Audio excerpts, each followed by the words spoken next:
Что-то трансляция идет. Okay, so dear friends, dear students, welcome to the next webinar of our course Understanding Russia series. Webinars for students from African countries who are studying Russian language. At webinars, we talk about life in Russia. My name is Guskova Yekaterina. I work in St. Petersburg University, and I send greetings for you from St. Petersburg. Today, we will talk about a very interesting topic. This topic is about education in Russia. We will talk about how people get educated in Russia, where they study, what they study, and of course, how foreigners study in Russia.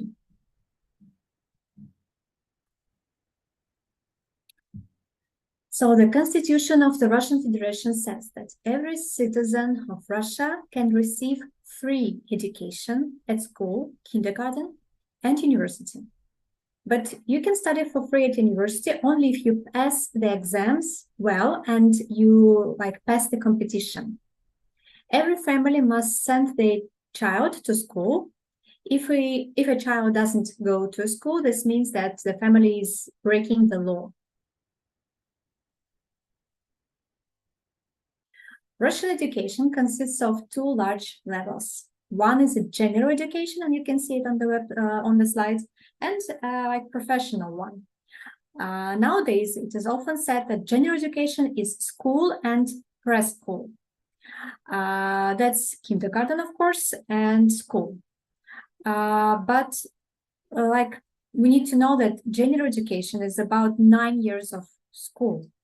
In Russia, all people need to complete 9 grades, 9 classes. Then you can continue to get education, or you can start working. You can work in Russia from the age of 14.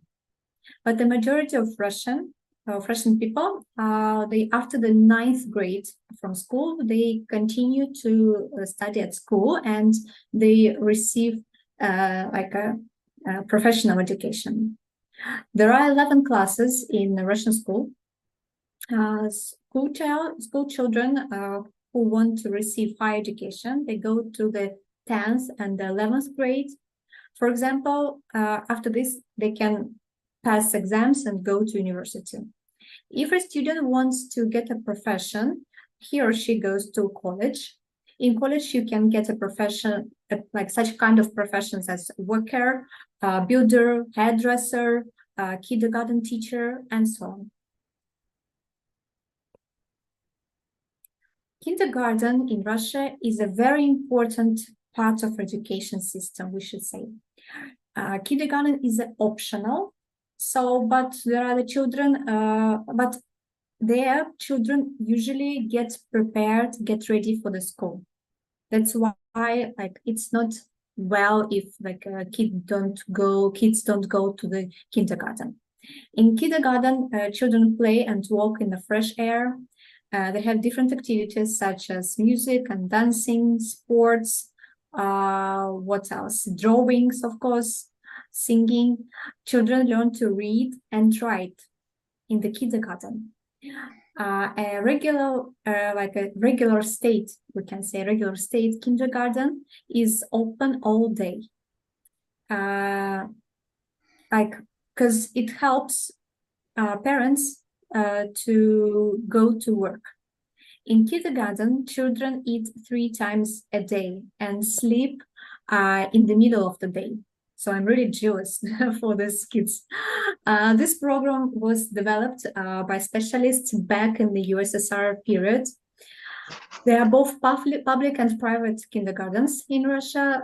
State kindergarten is free, but parents pay for food. This is called parental fees, kind of this. Usually it's about 1,000 rubles, not so big money. On the slide, you can see how much it costs in St. Petersburg. Also, there are private kindergartens, and all of them are free and very expensive. At school, children receive a general education, we can say. Schools may be called secondary school or gymnasium or lyceum. Gymnasium and lyceum are schools where a subject is studied according to a special program. For example, mathematics or a foreign language. Mathematical lyceum, gymnasium with English language. Primary school is attended by children aged from 7 to 9 years old. On average, the middle school, it's about 10, 14 years old. And senior classes, it's about 15 and 17 years old children.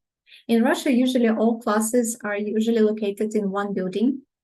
So it's one building that consists of primary school, like a basic middle school and the high school. It is interesting that from grades from 1 till 11, some people study in the same building with the same people, so from the first primary school, you go with the same people through all grades. Children study at school for free, but sometimes you need to buy something for the class. And this is done by the parents of the student. There are also private schools in Russia. And private schools can be a little bit expensive, like a kindergarten. The academic year in Russia begins on the 1st of September. On this day, all school children, all pupils begin to study. At universities, classes also usually begin on the 1st of September. And that's why this day we call in Russia Day of Knowledge, and this is a holiday. So the 1st of September is the Day of Knowledge, and all students, all pupils go and start their academic year. The academic year ends at the end of the May, usually. School children, pupils have holidays 3 times a year: in November, 1 week; in January, 2 weeks, thanks for New Year, right? And in April for 1 week. Summer holidays usually continue for 3 months. They start on the 1st of June, and after 9th and 11th grades, students usually take the exams in June. So how do we, like pupils in Russia, get our grades, and what grades we have? In Russia, the system is about 5 points. Yes, it's just the 5 points. The highest grade is 5. This is excellent. And the lowest grade is 1. Honestly speaking, it's very, very rare use. The last one, the lowest score, 1 point, usually is given to a student who behaves very bad, for example. The notes, the marks are usually written in the school diary. Every student have a special notebook. It is called school diary. You can see it on the slide. Dnevnik. So this is a special notebook in which teacher usually writes the marks of the students, the points, and also in this school diary, student writes down their home task. So this is the way we don't forget what we need to do. And this is also interesting that parents need to check every week this diary, and in the bottom of the page they need to sign it, so to show that they saw it. So they saw their grades and they saw the home task and everything. So this is very important to sign the school diary. Sometimes the grades are given in words, and we say 5 is excellent, 4 is just good, 3 is satisfied, and 2 is unsatisfied. This is what we do at university and sometimes at school too. As for the subjects, so what subjects we study in Russian school? Well, probably the same as in other countries, right? We have some human studies, Russian language, literature, foreign language. We have natural science, physics, chemistry, geography, biology. Also, we study math, and it's mathematics, geometry. And one lesson at school like usually lasts for 45 minutes. Every day in school, pupils have approximately 6-7 lessons in the middle school. But in the primary school, they have just 3 or 4 lessons. We have already said a lot of times, and you know that Russia is a really big country.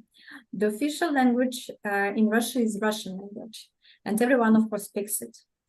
At the last webinar, we showed the statistic about Russian language. Russian is one of the biggest languages in the world. Therefore, not all people here know foreign languages well. For example, English usually is taught at school, and we usually also study German and French. So we also try to pick up some knowledge about other foreign languages. We need to say that English, of course, is the most popular one language. What else needs to be said? That yes, there are some schools where you can study Spanish, Italian, Finnish, Chinese, Japanese. Chinese language, by the way, is very popular these days. And now we need to say that African languages also can be taught in some schools in Russia. So there are already schools in Moscow with Swahili, where Swahili is taught. And also there is a plan to teach Amharic as well. On the next slide, you can see a typical school building in Russia. And as I said, from the first till the last grade 11th, we all study in one building. We don't change the buildings.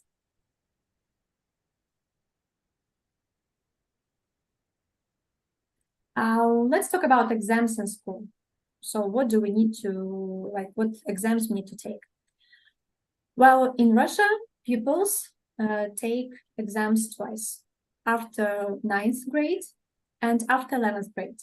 After 9th grade, we like passing through OGE.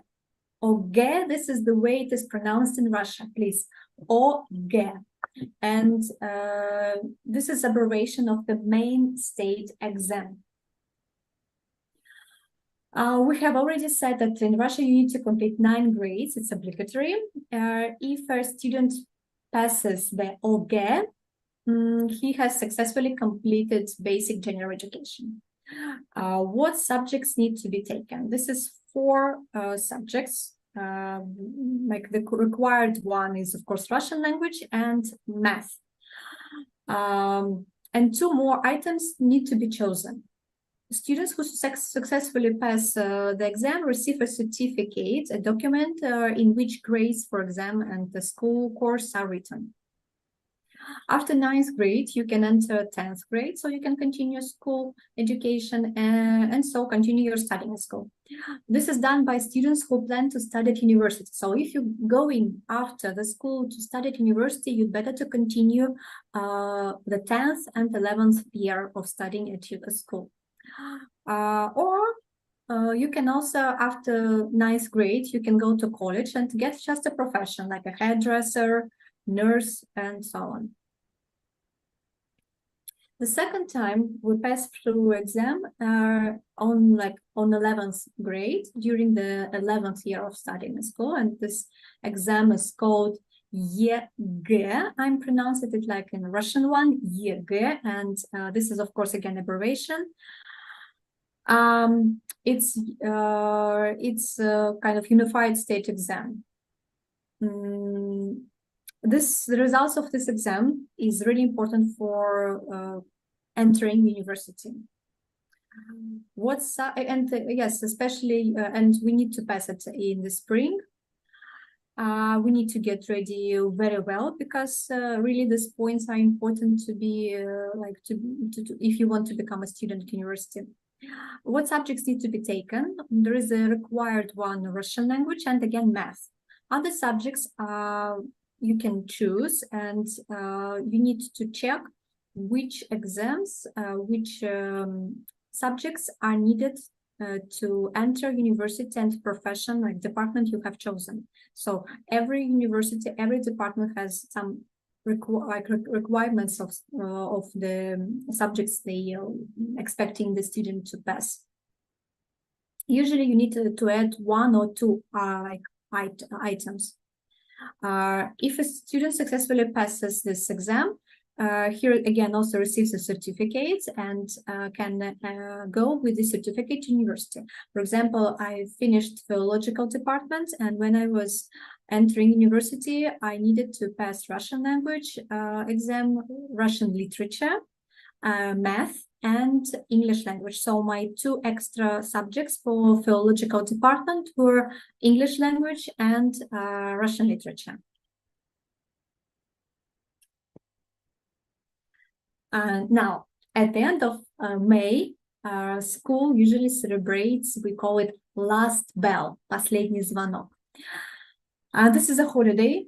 Actually, this is a great holiday for all pupils and students of schools and teachers and their parents. On this day, school children organize a concert, and teachers and the school like certificates and diplomas are usually given at this day, and all people, parents and teachers congratulate them. You can see this on the photos. At the end of June, already after exam, school children have an important holiday, graduation party. So first, it's ceremony last call, and then after exams, it's a graduation party. We need to prepare for this holiday in advance. Pupils buy dresses and suits. They organize a place for celebration, a gala dinner, and the graduation ceremony takes place at the end of June. In St. Petersburg, a special festival usually organized. It is called Scarlet Sails. You can see the photo of this festival. So this is festival only organized in St. Petersburg. So St. Petersburg is famous for this festival. It's a graduation festival for all pupils and school people. This is a really big holiday in the city.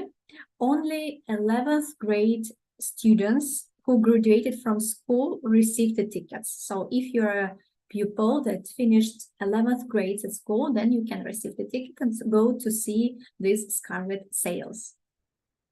In other cities, school children walk around their favorite places in the city, and usually a holiday lasts for all night.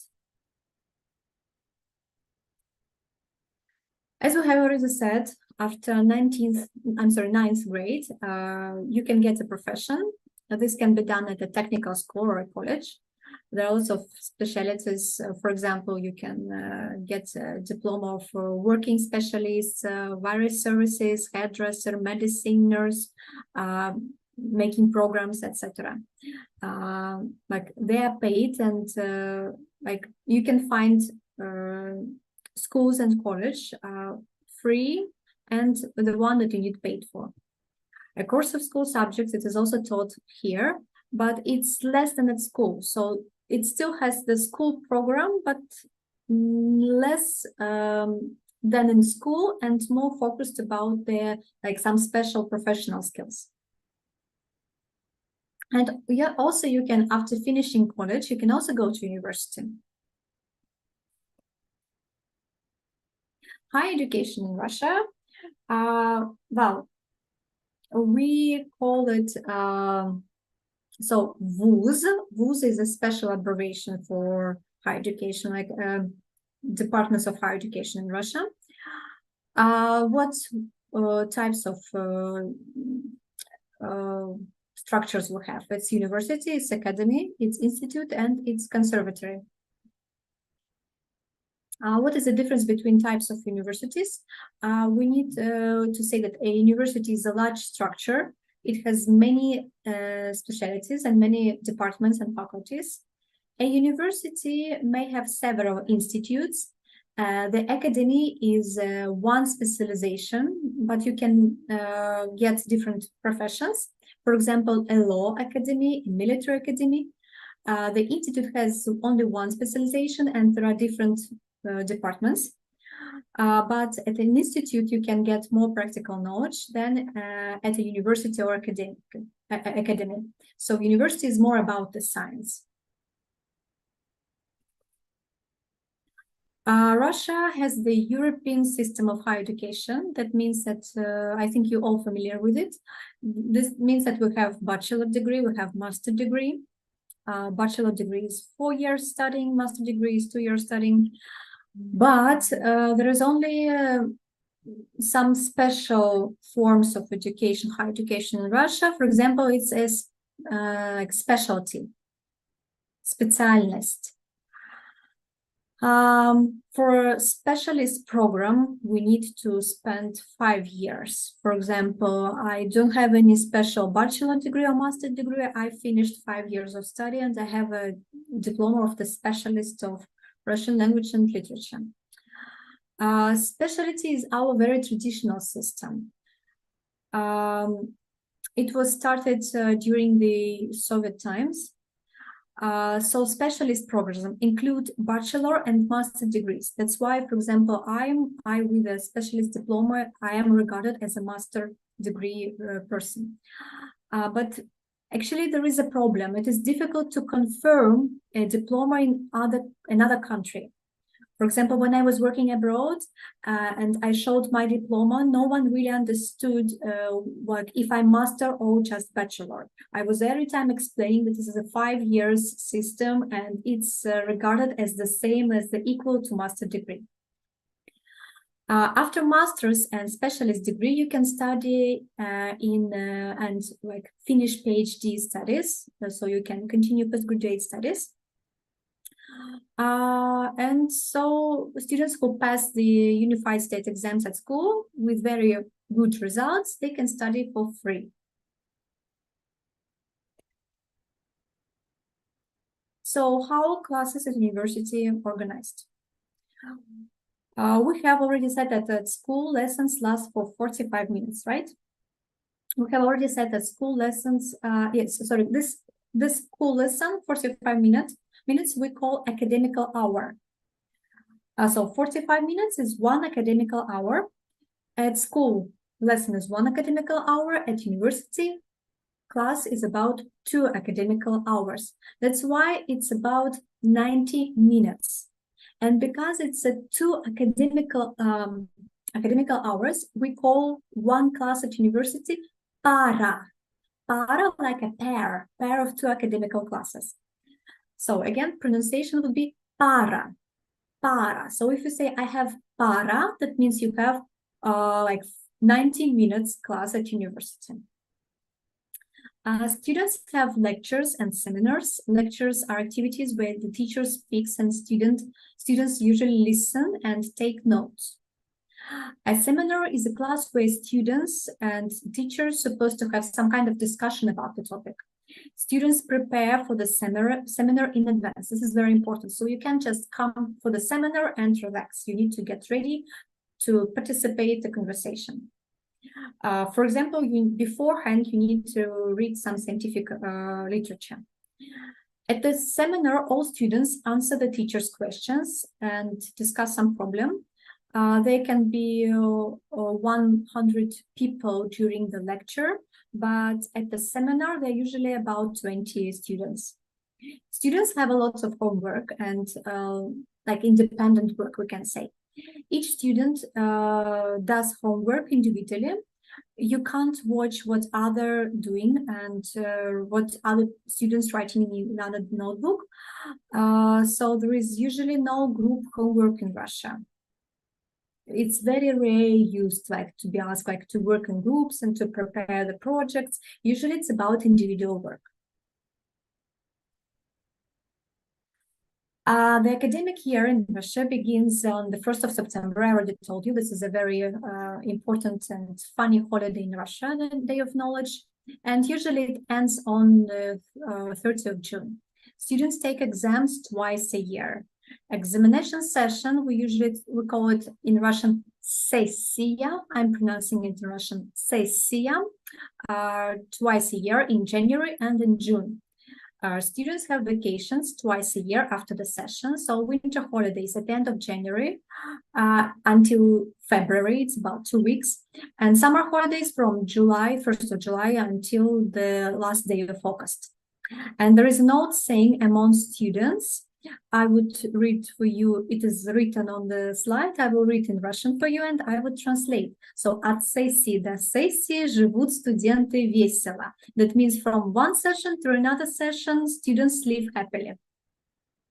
Because this is also some, I think, about national mental character, that Russian students usually study hard just before the session.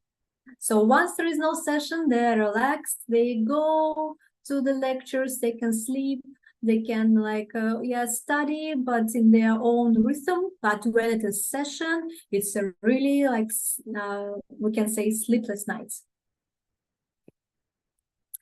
As for exams in university, we what we need to know. This is actually the test with the test of knowledge without assessment. You could say this, it's a kind of ungraded exam. Result is pass and or fail. So if you passes, that you passes, if you fail, that you pass. So there is no particular grade. For some subjects and training courses, there are only tests. For other exams, each student has a grade book, a special grade book. It is on the right of the slide. We call it зачетная книжка in this. It's kind of like school diary, like at school, yes, but only students don't write their home task there. It's only marks are put in there by the teacher and teacher science. Usually students have 3-5 exams and 5-6 tests. As we already said, the system of grades is the same as at school. So we have excellent mark, good mark, satisfied mark, and not satisfied mark. As in schools, these grades are 5, 4, 3, and 2.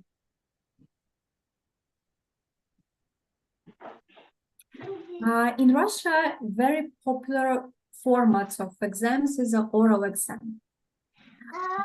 A very, very old tradition. Very old tradition. Okay, thank you for closing your mic. So this is a very, very old tradition. And how it is organized, so students will receive a list of questions. For example, it can be about 50 or 60 questions. These are the topics that the teacher explains during the lectures and seminars.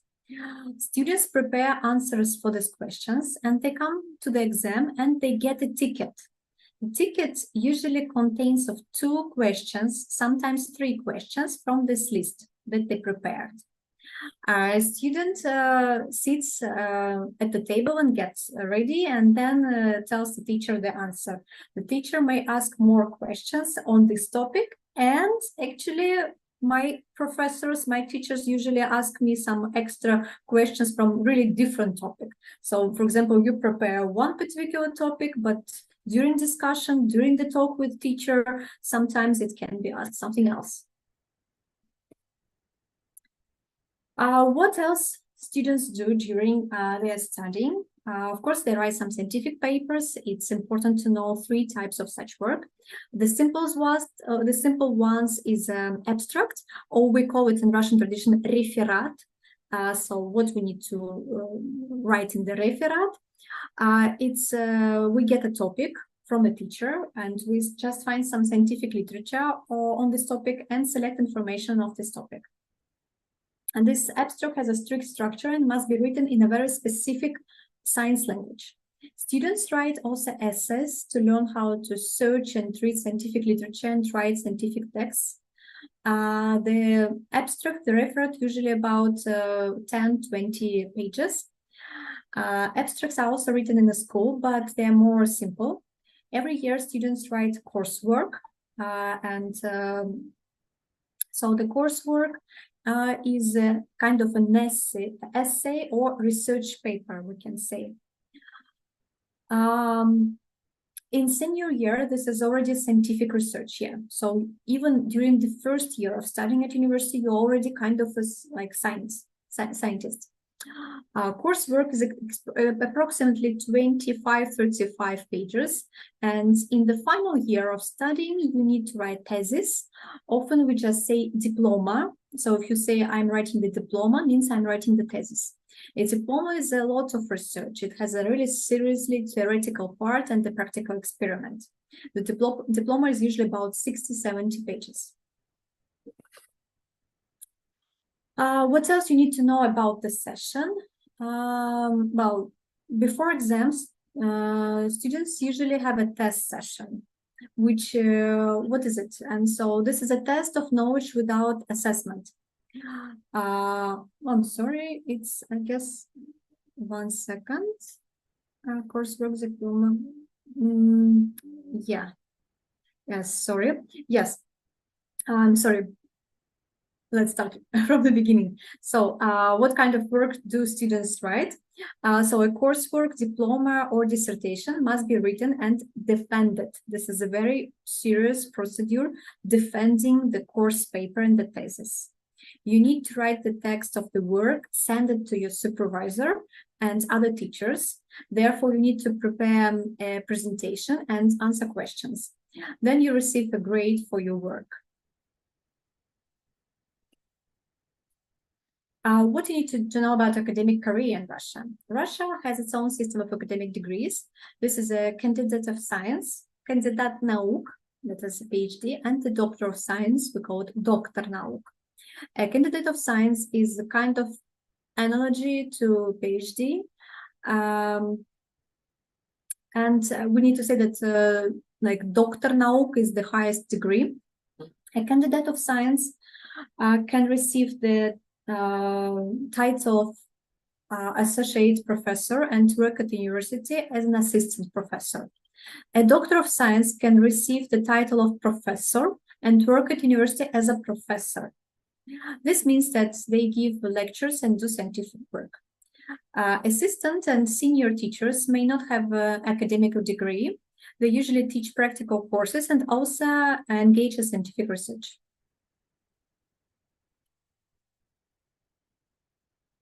This is how university buildings look like. These are universities like St. Petersburg University, Moscow State University, Krasnoyarsk, and Syktyvkar. So people who are doing is like a series of these webinars, Understanding Russia, they studied at this university. They finished this one. I finished the one that is on the right, on the bottom, the Moscow State University. See, the buildings are very great, nice, and you feel this, how can I say, the spirit of science there. Where do students live? Students who come to study at the university from other cities and other countries can get a place in dormitory. Almost all universities in Russia have dormitories. There are usually two types of the dormitories, or small apartments, for example, 2 rooms, and each room has 3 people. There is a kitchen and a bathroom. The hostel costs approximately 1,500 till 3,000 rubles per month. Usually there is infrastructure for students, a canteen, a cafe, a grocery store nearby.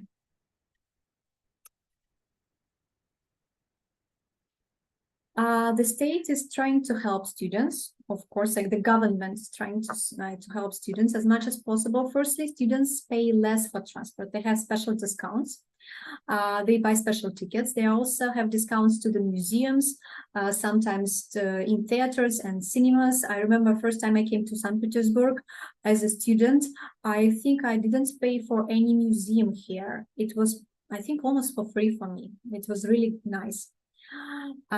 To receive student discount, you must show your student ID. It is shown on the slide. In the photo, you can see a standard Russian student card. It's a blue one, and every student has it. How do foreign students study in Russia? Russian education is quite popular in the world, and there are many students from African countries in our universities. In the 2022 and 2023 academic year, there were almost 35,000 of African students in Russian universities. This is more than 50 African countries. What professions do African people choose? Usually these are medicine and the dentistry, virus engineering specializations, and economy, and oil, gas, communication system, information technology. Usually foreigners study at Russian university in Russian. That's why actually we have some programs in other languages such as English, but usually these are only economy, economics, management, and international relationships.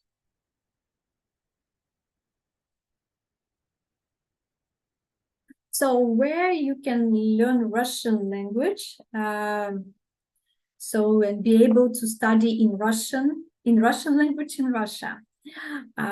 So in Africa, there are some courses of Russian language. You can find them in the Russian Palace, in the Russian Embassy. We also have some special structures like Russian Road. You can also learn Russian at university, at school, and on special Russian language courses.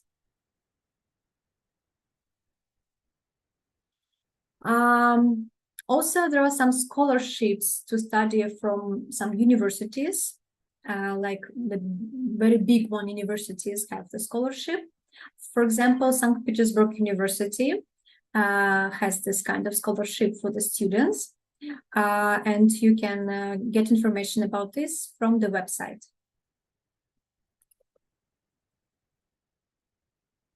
Russian language can be studied on preparatory faculty. So mostly in every big Russian university where foreign students studying, there is a preparatory faculty that continues for 1 year. So the duration usually is for 1 year.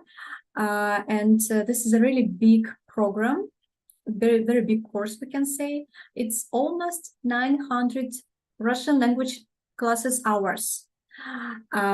Students have classes every day, almost every day, about 20, 40 or 40 hours per week. So teachers teach Russian language to them, and they tell also about the life in Russia. Also, students have a really interesting cultural program with some excursions, some trips, conferences, some like competitions, Olympiads, and also we organize some concert, holidays, events. We watch films together, and in the end of the preparatory department, in the end of the year, we pass, not we, foreign students pass through Russian language exam about B1 level. So there is A1 level, A2, and B1. So once you finish in preparatory faculty and you are going to study at Russian university, you need to have B1 level. As for the test of Russian as a foreign language, this is an international test, and you can get an international certificate. Abbreviation of this test is TRKI. I pronounce it in Russian, TRKI. So to enter Russian university, you need to pass through B1 level test. Where to pass this test, where to take TRKI. This TRKI you can only pass through in a special testing center. For example, there is a language testing center in St. Petersburg University. Actually, you can pass the exam, Russian language exam, not only in Russia. For example, there are a lot of partners of St. Petersburg State University in other countries. You can find them too. For example, like partner centers in different countries you can find in Africa, and soon, very soon, it will be like some new one will be opened in Tanzania, for example. By the way, the webinars that right now you are listening to, these webinars are organized by the Language Testing Center of St. Petersburg University, in which I'm working and represented. So in Russia, not only students learning, like studying, nowadays I can say that many Russian people want to have some additional education, to get some extra skills to make their CV is more interesting and more experienced one. So people want to learn foreign languages, people want to learn how to make professional photos, how to draw, and how to make some programs. And that's why you can find a lot of interesting online courses, like interesting lectures about psychology, about history, physics, math, a lot of different courses you can find in the internet online. And actually also you can participate offline. And we need to say that, for example, language classes are very popular in Russia. And that's why a lot of people participate language, for example, English language classes.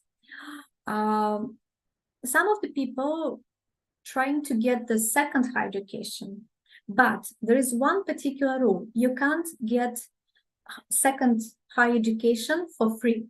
For example, I was studying in Russia on philological department for free because I passed my exams at school very good.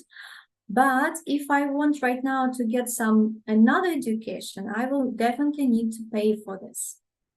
That's why these additional courses can be a very good opportunity for those who don't want to pay for, how can I say, the full program stuff, but just to get some extra skills.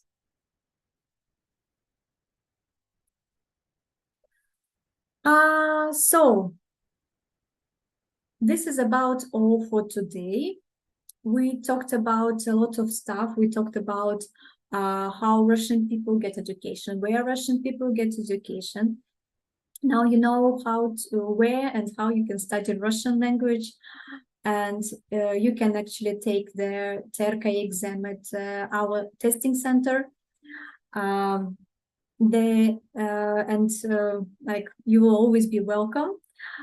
We passed through a lot of topics already, and our next topic would be about, again, education of African students in Russia. If you have any questions, you will be welcome. I will appreciate to answer them. So thank you so much for your attention. Yeah, thank you very much. I have a question I would like to ask. Yes, please. The first one is there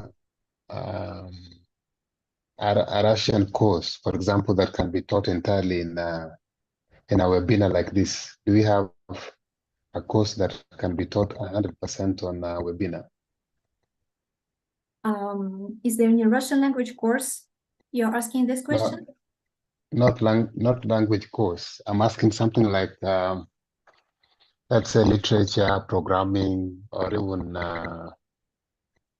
do you have an online university that teaches programs purely online, so that somebody can attend the university? Online, yes. Good question. We have actually 3 systems. We call it day program, when students usually study in the morning and in the afternoon. We have evening program, where students usually study in the evening hours. And we usually also have, we call it заочное образование. That means that students don't participate the lectures and seminars. But there is one big but.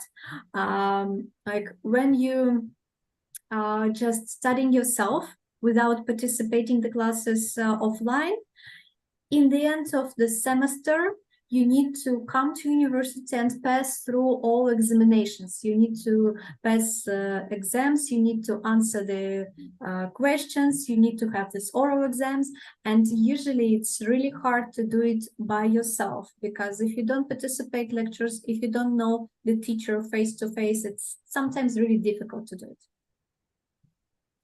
So that means everybody who wants to study in Russia, the best way is to come to Russia. There's no purely online courses. Yes, this is yes. Okay, the last question. Russia, if you want to see Russia, if you want to learn Russian language, yes, it's better to come to Russia. Okay, the other thing is, you said that for somebody to be given very low marks, because you said there are 5 stages of grading. excellent, and the other one is the lowest. Mhm. So you said that for you to get the very lowest mark, that means you did not have very good behavior. Mhm. Mhm. Yes, So this is. Mhm. do you mean that examination test behavior or intellectual capacity? Okay, I see. I see. So, well, yes, for example, at school, you have 5 grades, right? 5, 4, 3, 2, and 1. So if your assignment is done excellent, you will be given 5. I don't know, for example, if the tests have up to 10 points, yes, if you got, 100 points, if you got 100 points or 95 points, you will be given excellent mark.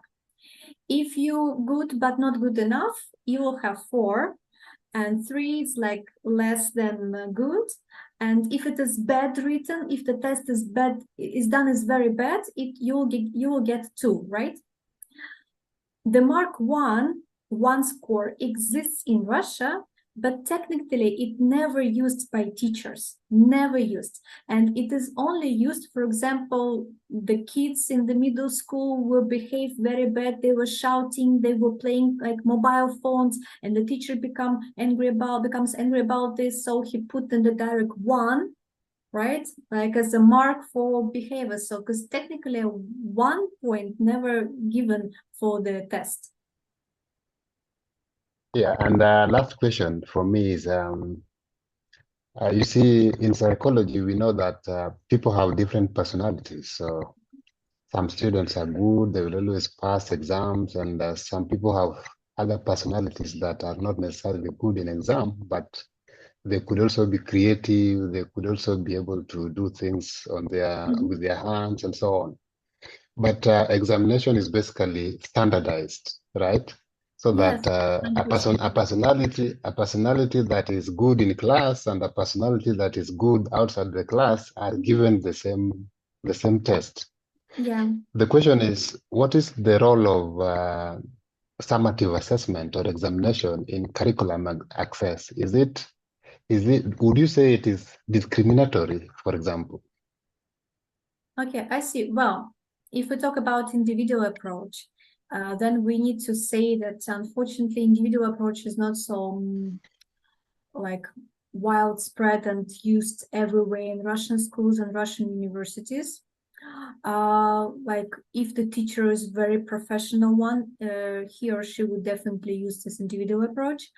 Usually more individual approach is used not in the public schools, but in private schools. In private schools, it's more about some like specific and psychology work is done there. So that's why, yeah, not so much individual work approach to students in the public. So would you therefore agree with me that examination is unnecessary, is not necessary? Well, as a teacher and methodist, I'm not sure, but I agree that there should be some also individual methods should be used for every student.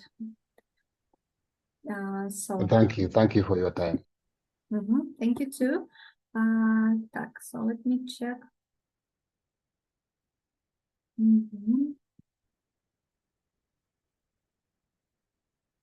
Okay, how can we make a Russian language test? Well, you need I to have a apply question. to a Russian language Christina, testing please. center. For example, you need to write to a Russian language testing center in St. Petersburg University. You have the website on the slide.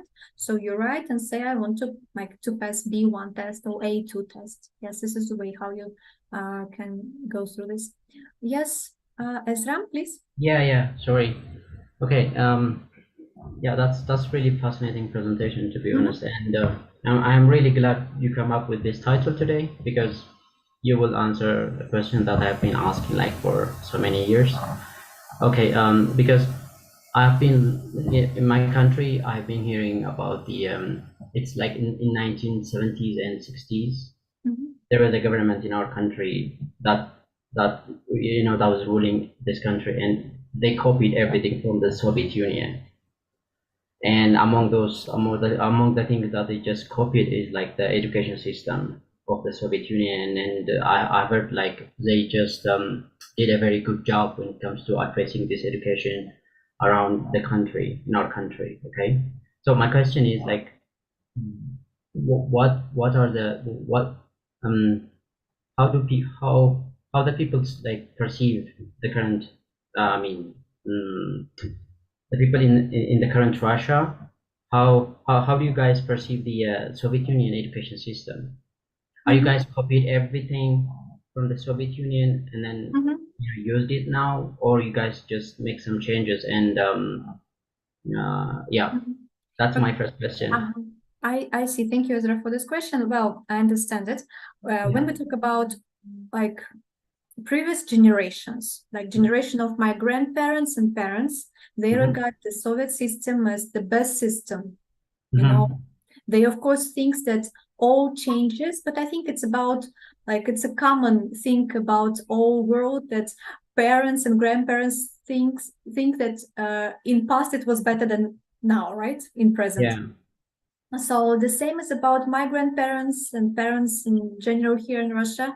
Young people, of course, looking at like Western systems, and they more about master and bachelor's degrees. They're more about some modern science, more practical approaches. And actually, I can say that yes, like Western science are more about practical approaches. And that's good. So in my opinion, yes, so it's the whole Soviet system is really fundamental, and this is a great system. But if we take some practical stuff from the Western system, it would be perfect. Like while I am comparing my educational system and level that I finished, and I'm comparing with my students, I'm comparing with my friends from different countries, I'm really the fan of my system, my specialty, and I understand that during my education, like at university, you know, we would like more, yes, maybe it was less practical skills, but we were ready for any challenges. We got used to have challenges, we got used to learn hard, we got used to, okay, tomorrow we need to finish reading 2 books. Okay, we will read it. And we are ready for this. So this is about Soviet system. We read a lot, we study a lot, and we are ready for the challenges.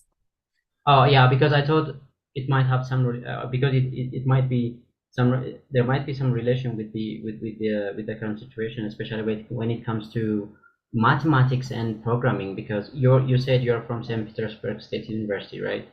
And I remember like in 2000, I think it's in 2014, starting from 2014, there was a competition, like a programming coding challenge competition around the world, and St. Petersburg State University was like, you guys was winning for, I don't know, 3 to 4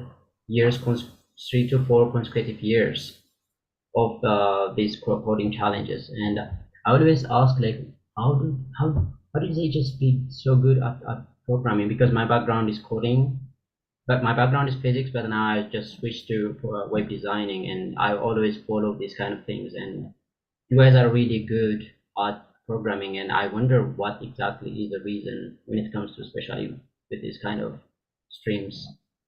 What makes you really good? I think it's just a strict system, you know, strict, as I said on and showed on the slides. We have a lot of homework, we have oral exams where you're supposed to be asked like any topic the teacher wants you to ask, and you get used to spontaneous answers, because it's not that something you, for example, choose from the variants, A, B, C, or D, choose the variants, but you need to spontaneously just explain to the teacher any topic he wants you to explain. That's why, yes, the system is strict, but you have good results. So thank you, Ezra, for your questions. Yeah.